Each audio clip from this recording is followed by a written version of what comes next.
The Greg Scheinman Podcast is brought to you by Inns Group Insurance. Inns Group Insurance and Risk Management. Inns Group is ensuring success. And also Rose Studios. Endurance, strength, and mobility equals perfect fitness. Visit rosestudios.com for more information. On the Greg Scheinman Podcast today, I have Jonathan Horowitz as my guest. He is the CEO for Legacy Restaurant Group in Houston, Texas. These guys own and operate the original Ninfas on Navigation and the Antone's famous po' boy sandwich concept. He's a former practicing attorney. He's gone on to become a public relations, marketing, advertising, and business consulting specialist in the hospitality field. Prior to Legacy, he was the chief brand officer for Lasco Enterprises, which is the parent company of the Tasting Room Wine Cafe, Max's Wine Dive, Anejo Tex-Mex, Flow Juice Bar, and Boiler House Texas Grill and Wine Garden. Currently, he is also serving as the board president for the Greater Houston Restaurant Association. So we're going to hear a lot about that. We're going to hear a lot about his plans for growing the Antone's brand, as well as the original Ninfa's concept. On the Greg Scheinman Podcast today, Jonathan Horowitz, CEO, Legacy Restaurant Group. Let's do it. Tell me a little bit about how you got started in your career, how this works for you.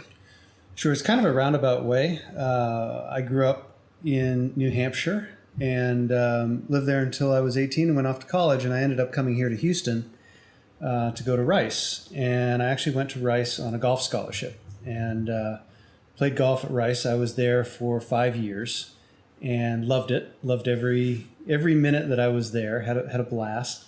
And figured out pretty early on in my collegiate career that I probably wasn't going to end up playing professional golf, as an occupation, which is what I really thought I was going to do.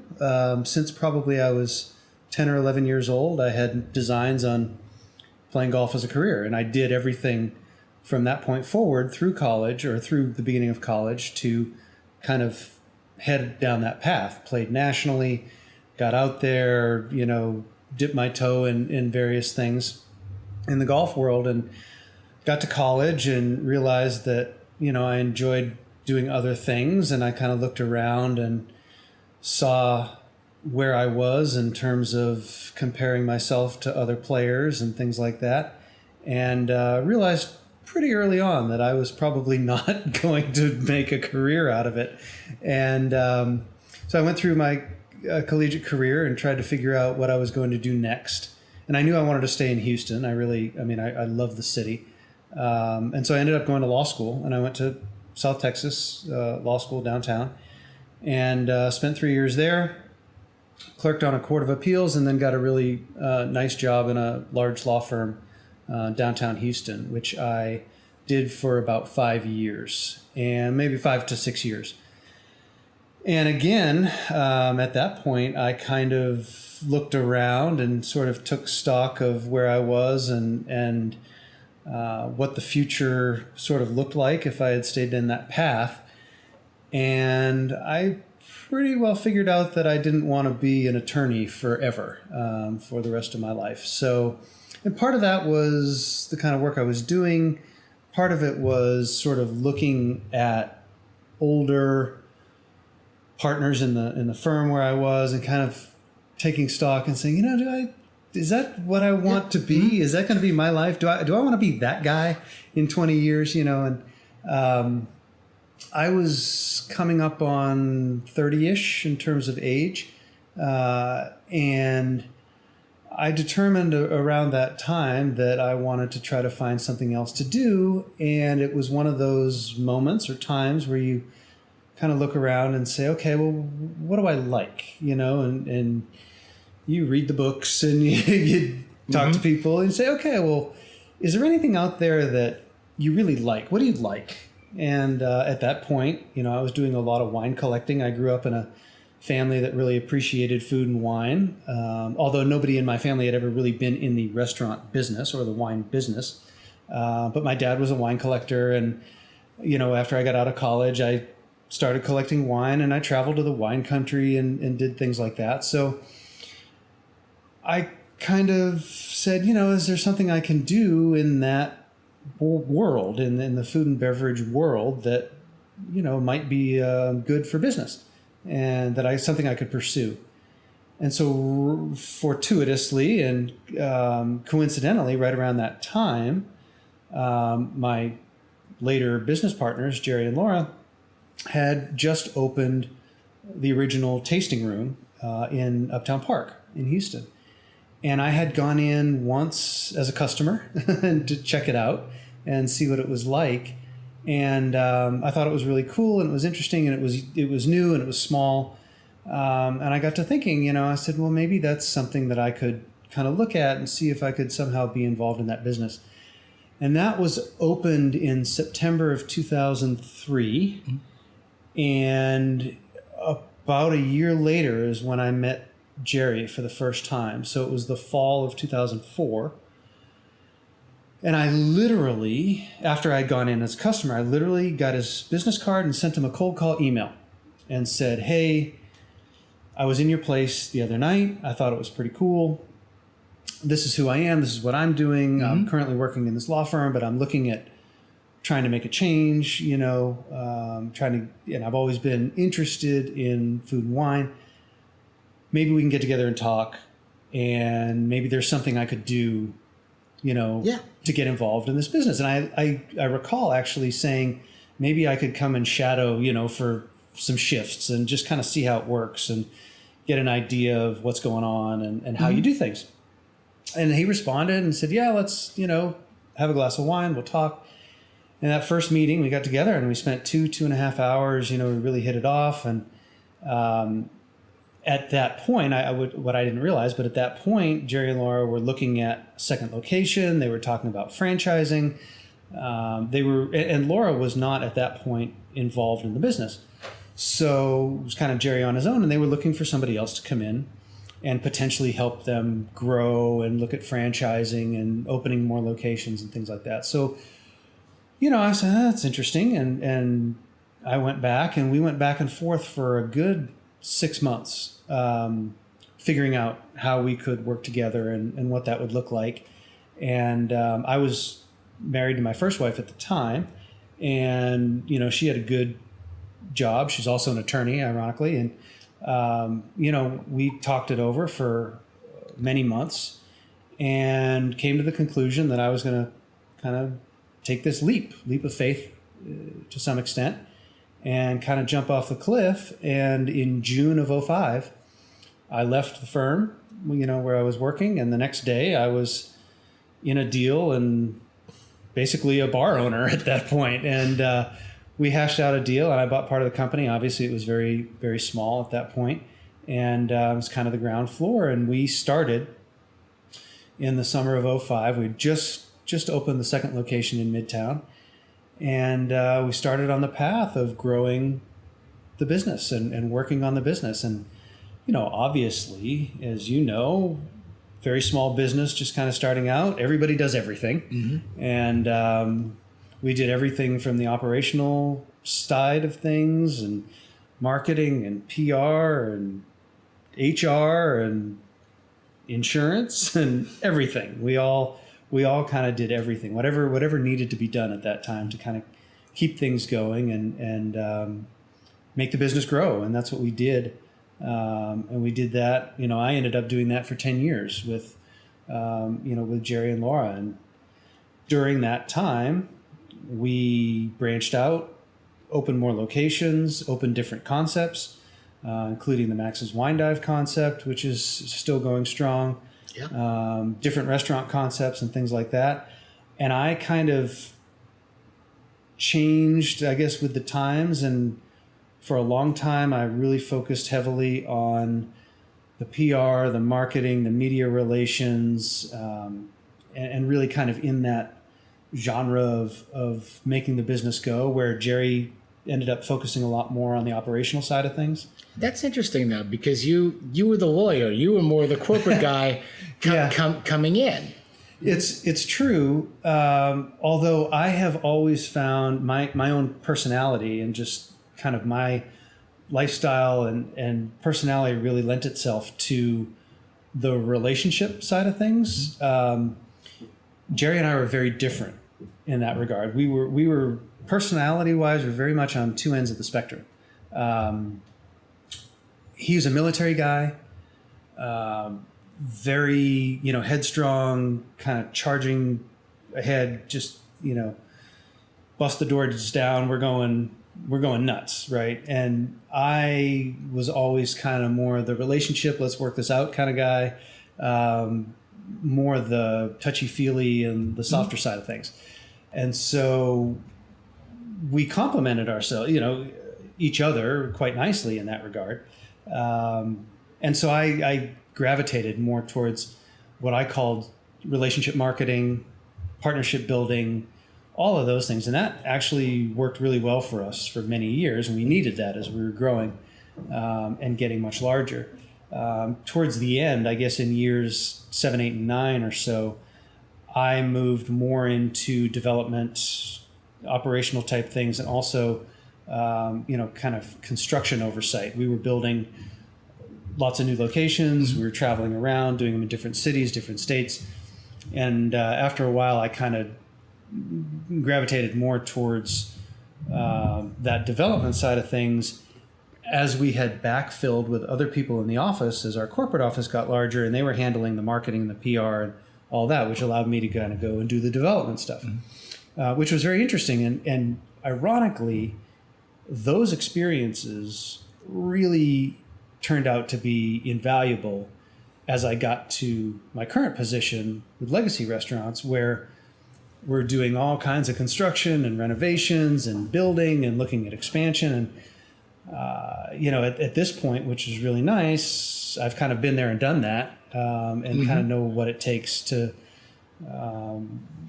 follow that process and bring something to fruition in terms of development and new opportunities and new locations. So I guess now from, June of 2005, we're coming up on 12 years in this business. And in those past 12 years, I haven't really practiced law at all, which is interesting because that's, it's kind of what I was trained for. While I haven't actively, practiced it or signed, my name to anything in a legal manner, I use that. I use that education.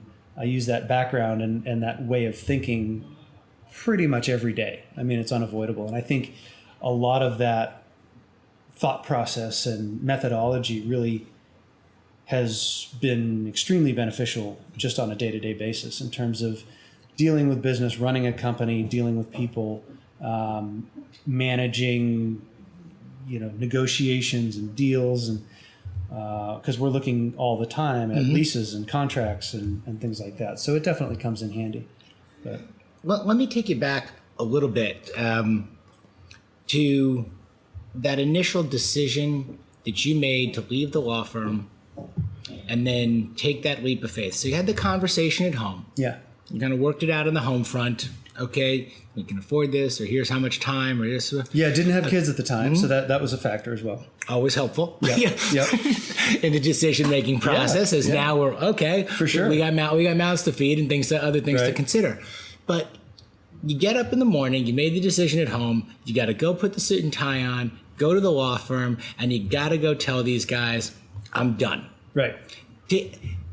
That kind of stuff fascinates me and interests me because you got to go there thinking, as much as I don't want to be this guy, maybe in 20 years, what if this may be the worst decision I'm making? Or how many people in here are going to now tell me I'm absolutely crazy and I'm throwing away my future and maybe you're on partner track and all of these other things. Take me through that kind of moment, because again, I'm always fascinated and interested in people that they got the balls to just do it. Say, okay, I'm going in. I'm going to make a very unconventional decision or an unconventional move right now, but I believe in it and I'm going to go do it.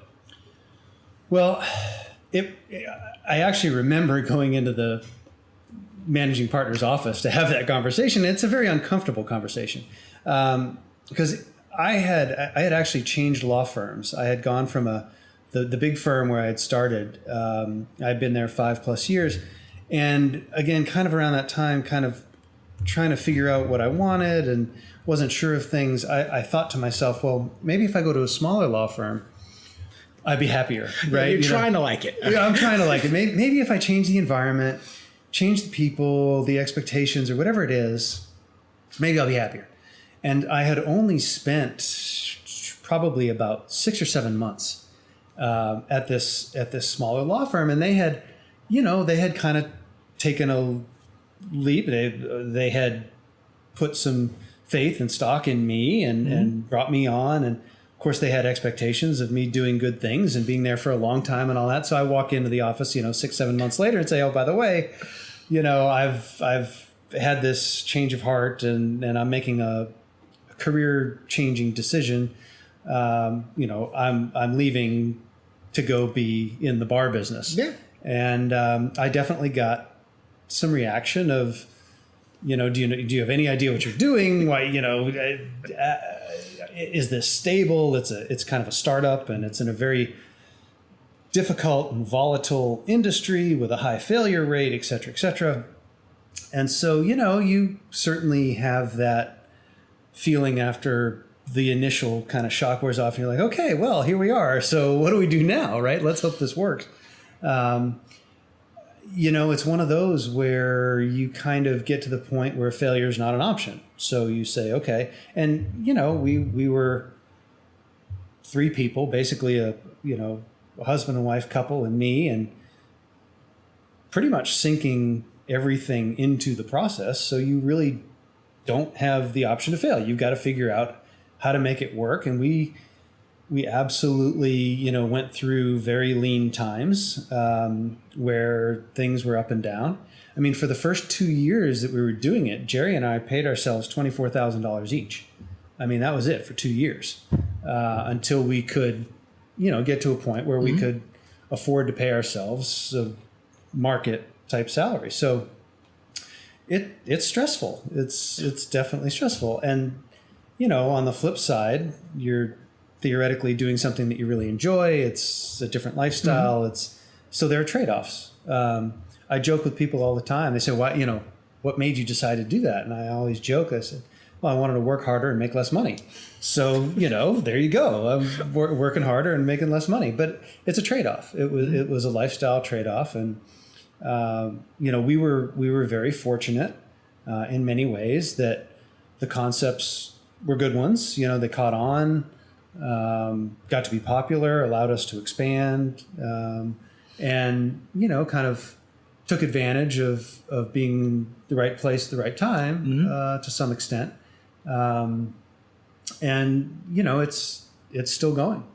And we talked about that even a little bit before we started the actual show, about concepts, what works and what doesn't, and the difference between a successful concept and maybe a concept that doesn't make it. But I mean, we've both been involved with concepts and seen concepts that theoretically look great, and should be great, and for whatever reason they don't make it. What's your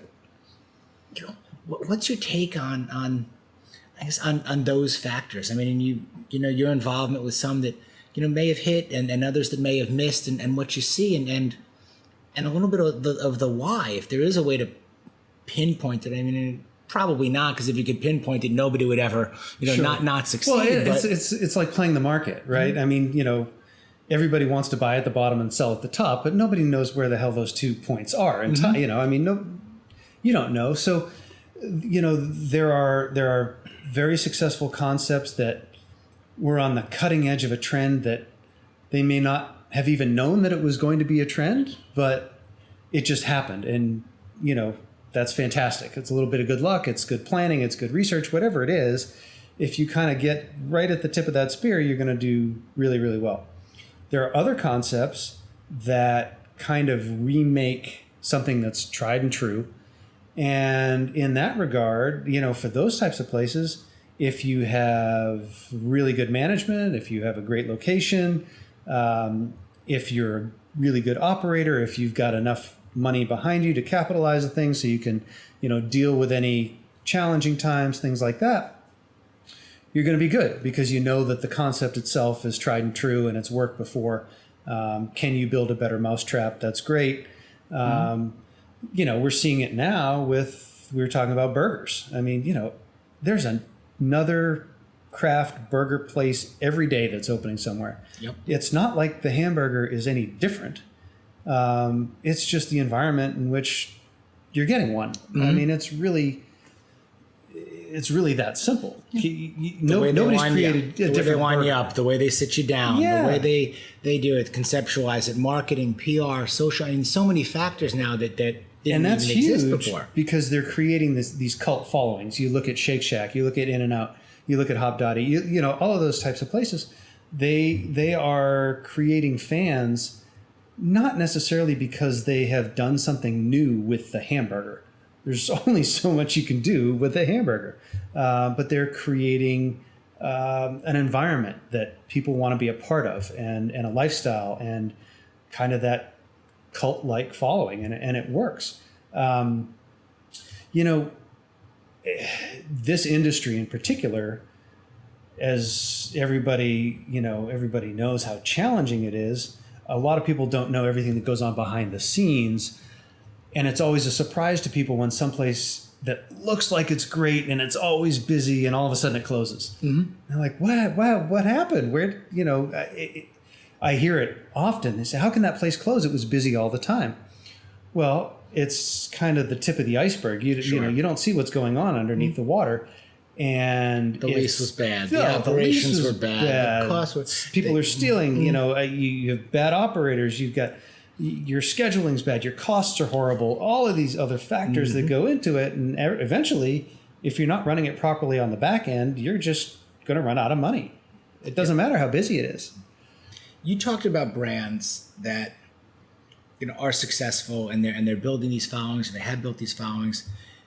Take me through also how you made the transition for yourself, though, from Max's and Tasting Room, brands that you are part of building up and that are obviously continuing to do very, very well. But you've now moved on to Legacy Restaurant Group, which consists of another couple of iconic brands, which you were not involved with the starting of. And we're talking about the original Ninfas here, and we're talking about Antone's Po' Boys. Tell me about that decision to go over there, and then what intrigued you about those two brands and taking them from where they were when you got there to, I can do something here. Okay, there's some place I want to go with this. It's very interesting, actually, and it's been about a year and a half, so I've had a little bit of time to kind of create a little bit of hindsight and looking back, and it's a very, very different situation. It's really quite interesting to me. The Antone's Po' Boy concept started in 1962, and the original Ninfas on Navigation started in 1973. So obviously, they've been around a while. They are very well known. They are really, really well associated with Houston and history. Generations of Houstonians and visitors, have spent time at these two brands. So I'll get to kind of getting into the process and making changes, but the overarching and overriding feeling that I had coming into this was, just don't screw it up. I mean, do something really good, try to improve what's existing, but just don't mess it up, because people are extraordinarily passionate about these brands. They're very opinionated about these brands. And if you change one little thing that is not to their liking, you're going to hear about it. I mean, you really do hear about it. So both of these brands, interestingly, they're not connected in any way. Obviously, now there's common ownership, but over the years, both of them grew a lot, and both were family run. And then both brands, right around the same time, fell on financial difficulties, and both went into bankruptcy right around the same time in the early 2000s. And the gentleman who owns Legacy Restaurant Group, who I work for, his name is Neil, and he was part of the group of business people that was involved in the bankruptcy and some restructuring in both concepts. And right around 2005, he ended up buying both of the brands out of bankruptcy. And so for about 10 years, until kind of the middle of 2015, he had various people and groups trying to run those concepts for him. Neil is not a restaurant guy, who's not in the business in any way, doesn't have any history running restaurants or in the hospitality business or anything. He was a real estate investor. And he was very successful in the real estate world. And kind of, he jokes that he picked up these two brands kind of as a retirement project, right? And that was going to be what he was going to do in his retirement. So over those 10 years or so, from 2005 to 2015, he kind of cycled through a number of different people, and he had some consultant groups, and they were trying to do certain things. They expanded the original Ninfas and added more seats and did some things there. But unfortunately, neither one of those companies and those brands was being run as efficiently as they should have been. And I think Neil recognized that. And so when my time with Lasco and the tasting room at Max's was coming to a close in the summer of 2015, although I still, have my equity stake in that company, I decided I wasn't going to be working there anymore on a day-to-day basis. And I had known Neil, and I had talked to him a few times over the years, and he had talked to me about, helping out at one point or another. And then I gave him a call and said, this might be a good time for us to talk again. And as it turned out, it was. And so in the fall of 2015 is when I started. And it was very apparent very quickly a couple of things. One, neither one of the brands was being run very well. The numbers weren't good. The bottom lines weren't good. There were a lot of things kind of out of whack. I think they had been neglected in various form and fashion over the years. And the second thing I kind of gathered was that in my prior 10 years of experience, even though I was not necessarily the operations guy, I realized pretty quickly that I had picked up enough over the years to be able to identify problems and spot them and say, hey, I may not be the number one guy to fix all this. I may not have all the answers, but I can at least identify that there are a lot of problems, and here's what we're going to address. And it was basically triage, prioritization of, hey, there's a lot of things out of whack. There's a lot of things that need to be done. First, let's try to build a team, right? Let's get a team together, and then let's start attacking these things and fixing them, getting the numbers in line, getting these, and prepare ourselves to be able to think about growing, doing bigger and better things. But I spent pretty much the better part of the first year working on the foundation of things, getting a good team in place, stabilizing, the numbers, right, getting operations in line. And then now we're at the point where we say, okay, things are working well, things are in good shape. Now let's talk about, expansion and growth, and how can we make this even better going forward. So let's talk about that. How can we make it even better going forward? Well, it really comes down to number one, having the right people in place. It's always about the people. And I ended up actually hiring a number of folks that had worked for us at Lasco Enterprises over the years. In fact, I think I've got 3 of them currently. And now we're back to our networking conversation. Back to networking. From the very beginning, sure. of working your way through an industry, making connections, starting from whether it's cold call, emails, changing, sure, and picking up relationships and people along the way. Well, and keeping them, and not necessarily burning bridges, not and making sure that you always are treating people properly and things like that. So I think I've got 3 folks that I had worked with previously, 2 of which are in the corporate side, and 1 of which is managing the original Ninfas, which is great. And so with a solid team in place, we started really attacking the operational things that needed to be fixed. And a lot of that is done by just attacking the numbers.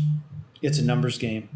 And we looked at things that were out of whack and say, okay, why are we spending on this?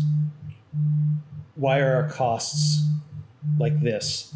What do we need to do? And we started going with vendors, and we started, really analyzing, and that's what it takes. And every little bit helps. We dropped, just as an example, at Ninfa's in the spring, early summer of 15, our food cost was 35%. You can't run a restaurant. I mean, it just, and everybody wonders, oh, why don't we have anything on the bottom line? Well, your food cost is 35%. So today it's 28%. 7 percentage points in the restaurant business is an eternity. I mean, that's a huge, well, now you get back to what you talked about before. Here's a place that's iconic. It's always crowded. And that people would wonder, well, why isn't it, if it had gone away, or why isn't it successful, or why are we hemorrhaging right here? Well, it's funny too, because we have people all the time, they look at places like that, a bar or a club or a restaurant or whatever, and super crowded, and the phrase is that it's always, oh, that place is printing money, right? How many times do you hear that? That place is printing money. Well, I guarantee you they are not printing money. And we were having that experience. I mean, the labor, and part of it, on one hand, it's great to have these iconic brands that have been around a long time. It's so recognizable. And we've had employees that have been there 30 years, et cetera, et cetera. The flip side to that, the negative side, is it is so difficult to make changes because internally everybody is so set in their ways and they're so resistant to change because it's so comfortable. And we fought, and we still fight. I mean, literally, I'm not sitting here saying that, oh, it's perfect and everybody's kumbaya and it's a panacea now of harmony. But there was such resistance to change, and we spent a lot of time trying to break habits and change things. And it's a very delicate balance where you don't want to come in riding on a horse and say, it's my way or the highway. You're all terrible. This is why you're doing it wrong. There has to be buy-in. You've got to create the relationships, and you've got to get people on board. And then you have to somehow very subtly get them to understand that it's my way or the highway, without actually saying it. And we turned over a lot of people because eventually, if you're trying to put these systems in place and you're trying to do it for the benefit of the business, if they're not going to get on board, eventually they got to go away. Yep. Look, it's. I think that's. I don't think that's industry specific. No, it's absolutely not. And we've had it here at Inns Group where, look, we were 50 people when I started 7 years ago. We're a different firm at 110 people, and when you actually now have an HR department and you have a head of your commercial lines, it changes stuff. When you have people that have been doing things a certain way for 20 some odd years, if you will, or managing their teams and their accounts a certain way. But when you have to put standards and practices together, or you want to make changes to be more efficient, more effective, it's a challenge. I don't think it's not exclusive to hospitality or to the restaurant business, but to your point, it's almost like, if you want to make all these changes, why don't you just call it something else? Right. Well, and that's part of the balance too, is particularly with these brands that have been around so long, the changes have to be subtle enough that they're really not that noticeable to the public. Because again, they don't want you messing with their thing that they grew up on. Right. And that's really, really important. Back of house changes versus front of house changes. Yeah, very much so.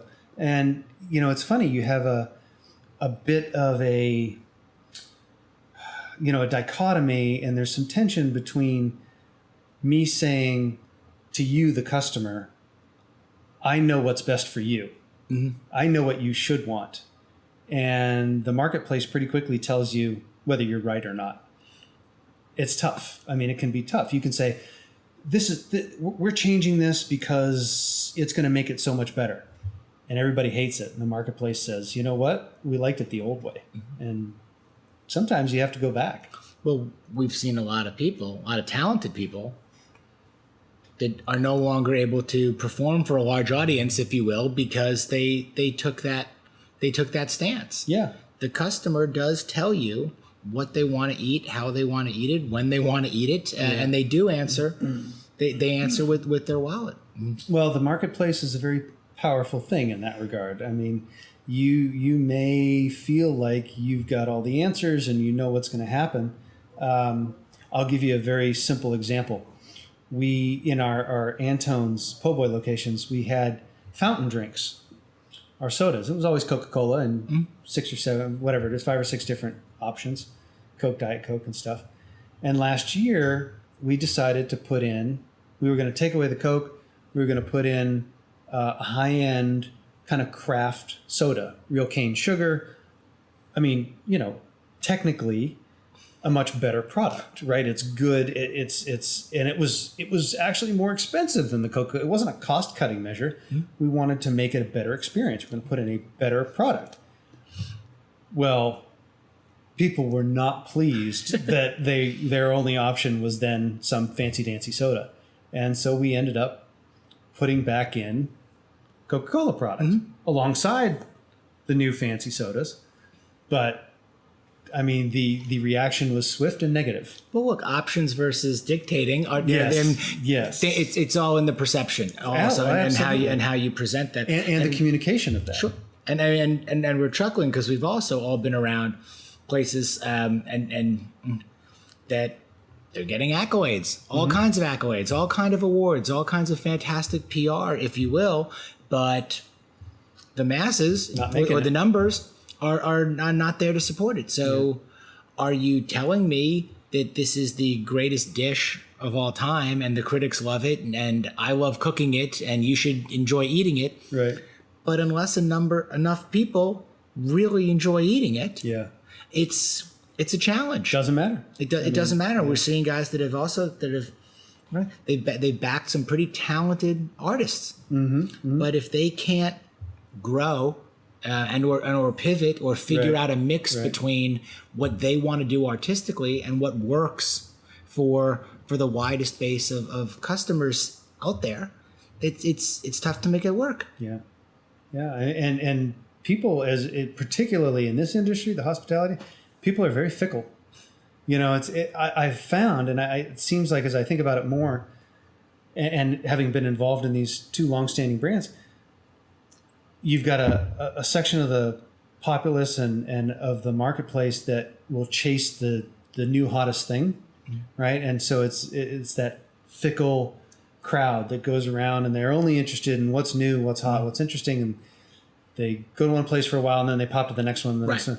And then you have a decent segment of the population that will never go anywhere but their favorites, right? I don't care about any of that stuff that's going on out there. I've got my 4 or 5 places. I don't want to even hear about anything else. And that's it. And I'm stuck in my ways and I'm happy and don't change it, right? Don't mess with it. And sometimes you have to pick which crowd am I going to be in, right? Or which audience am I trying to play to? Because you can't be everything to everybody either. And absolutely not. And that's a fair point. So you've got 2 iconic brands. You've got Ninfas, you've got Antones. You come into this fired up, energized. You've been at it for a couple of years with them. You've gotten it tightened up kind of operationally behind there. You're feeling good about your team. Where are you taking these brands now? What's the snapshot of what Legacy Restaurant Group wants their brands to be? So, couple things. One is we're always working on the product and the processes and the procedures and the people, right? So all the P's. We never stop working on that. And really, and I actually, I highlighted this in some stuff that I've written recently, is number one thing is providing great service and great product to the customers. That's always going to be number one. So there's still work to be done there, and that never ever goes away. In fact, ironically, Saturday we launched a revised menu at Antone's, right? So we added some sandwiches, improved some products on them, didn't take anything away this time, right? Didn't mess with it too much, but always kind of tweaking and trying to make it better and provide a better experience. And now that we're doing that, and we're making tons of physical changes to the original Ninfas. I mean, that building is got to be close to 100 years old. I mean, it's been around a long, long time. So we're still expanding. In fact, we've got a construction project going on right now to expand the kitchen again, to be able to provide a better product, better service. So we're still working on those things that exist. At the same time, we are working on leases. We've got one lease signed for a new Antone's location, a full-size restaurant. We've got another one. In fact, I got the lease back from the landlord, their draft this morning, for another one downtown. We're opening more Antone's kiosks. That's kind of a different concept that I actually came up with last year to do a grab-and-go kiosk. We've got one in the food court over here at a Greenway Plaza, the building complexes. And we're putting another one in the downtown area in the tunnels. Just kind of an offshoot of the concept, but it's a way to get a little bit more revenue and then have some broader reach.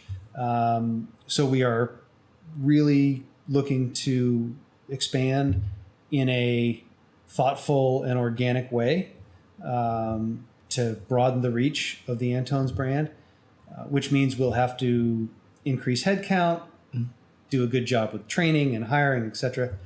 And then on the original Ninfa side, we are actively pursuing the next great location for the next original Ninfas. And that process has been going on for a year and a half. And that's a lot trickier. It's a much bigger footprint. It's a much bigger undertaking. And it has to be perfect. I mean, it has to be absolutely fantastic.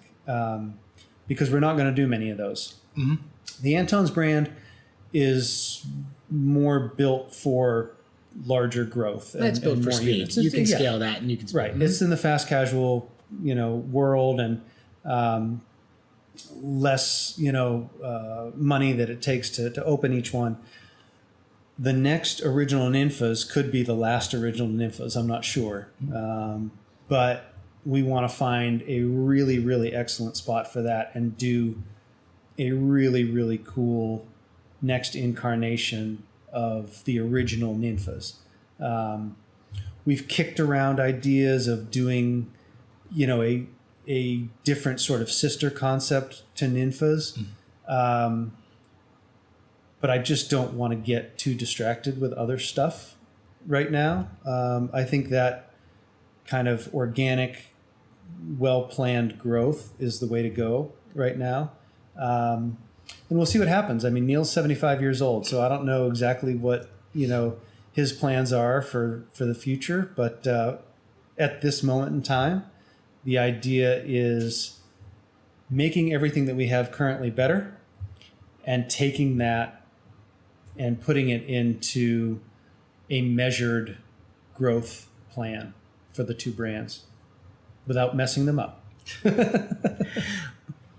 We could go on for hours, and we could talk about food. We could talk about dishes. We could talk about the state of the industry, all that. You've been state of the industry is very interesting right now. Absolutely, and you've been a great sport on this. My team and I truly enjoy working with you and your team. It's fantastic to see what you've done to invigorate the brands and the company. And wishing you all the best and success on it. And when we do part 2 of this, we will get into the state of the industry, your involvement with the Greater Houston Restaurant Association as acting president. So I'm going to hold you to a part 2 on this.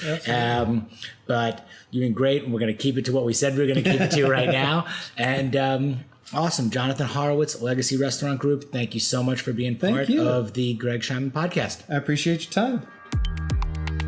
The Greg Scheinman Podcast is presented by Ins Group. Ins Group Insurance and Risk Management. Ins Group is ensuring success. For more information, go to insgroup.net. And also by Rose Studios. Endurance, strength, and mobility equals perfect fitness. For more information, visit rosestudios.com.